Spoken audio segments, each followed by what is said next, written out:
ఉపాధి హామీ పథకానికి మహాత్మా గాంధీ పేరును యథాతథంగా కొనసాగించాలని కోరుతూ సూళ్లూరుపేటలోని సిపిఐ వ్యవసాయ కార్మిక సంఘం నిరసన చేపట్టాయి.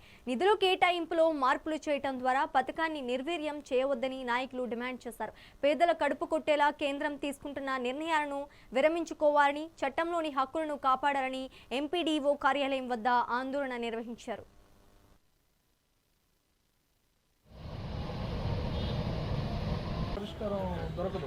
రామ్జీ పథకాన్ని రద్దు చేయాలి. జీజీ రామ్ పథకం పేరుని రద్దు చేయాలి. జీజీ రామ్ పథకం పేరుని కొనసాగించాలి. మహాత్మా గాంధీ జాతీయ ఉపాధి హామీ పథకాన్ని కొనసాగించాలి.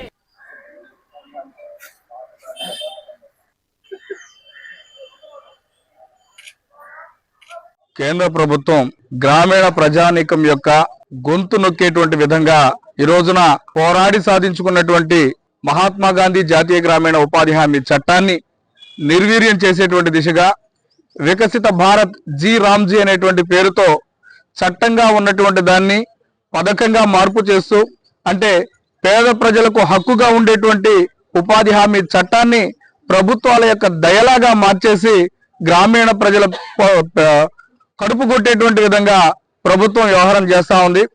నిన్న చదివినటువంటి బడ్జెట్ లో కూడాను గ్రామీణ హామీ పథకానికి నామమాత్రంగా నిధులు విడుదల చేయడమే ఈ చట్టాన్ని ఎంతగా నిర్వీర్యం చేస్తున్నారనేటువంటి విషయం తేటతెల్లమవుతోంది.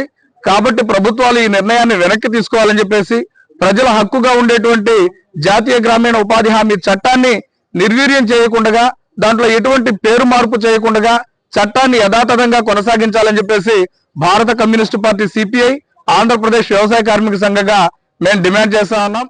ఈ రోజున దేశవ్యాప్తంగా వ్యవసాయ కూలీల హక్కుల మీద భారత కమ్యూనిస్ట్ పార్టీ పోరాటం సాగిస్తా ఉంది.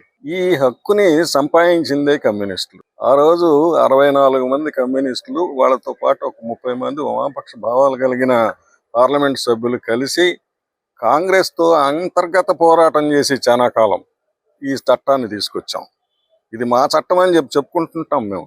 అందరూ కాంగ్రెస్ వాళ్ళు కూడా వాళ్ళ చట్టమే అది అని చెప్పి అంత మంచి చట్టాన్ని వ్యవసాయ కూలీలకు సంబంధించింది. అంతేకాదు, ఆ వ్యవసాయ కూలీలకు ఇచ్చేది ఉచితం కాదు, ఏదో ఒక పని చేయండి గ్రామాల్లోనే.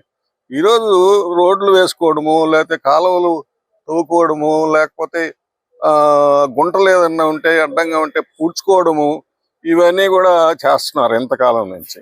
ఇది ప్రజలకు ఉపయోగపడే స్కీమ్ కూడా. ఇది ఒక విధంగా మళ్ళా పేదవాళ్ళకు ఉపయోగపడుతుంది. దీన్ని ఏదో ఒక పేరు పెట్టి, ఆయన వ్యవసాయ కార్మికుడు కాదు, గాంధీ కంటే గొప్పవాడా ఇప్పుడు పెట్టే పేరు అనుకుందాం. గాంధీ కంటే గొప్పవాడు ఆయన పేరు పెట్టి ఆ స్కీములో బొక్కలు పెట్టి 10% రాష్ట్ర ప్రభుత్వం పెట్టుకోవాల్సి ఉంటే 40% పెట్టుకోండి అని మళ్ళా రాష్ట్ర ప్రభుత్వాన్ని కూడా కూలదోస్తా ఉన్నారు. రాష్ట్ర ప్రభుత్వాన్ని ఎప్పుడైతే ఆ 40% పెంచుతారో అది మన మీదనే వేస్తారు రాష్ట్ర ప్రభుత్వం. ఇవి ఇప్పటి వరకు ఉన్న updates. Keep watching mega 9 TV.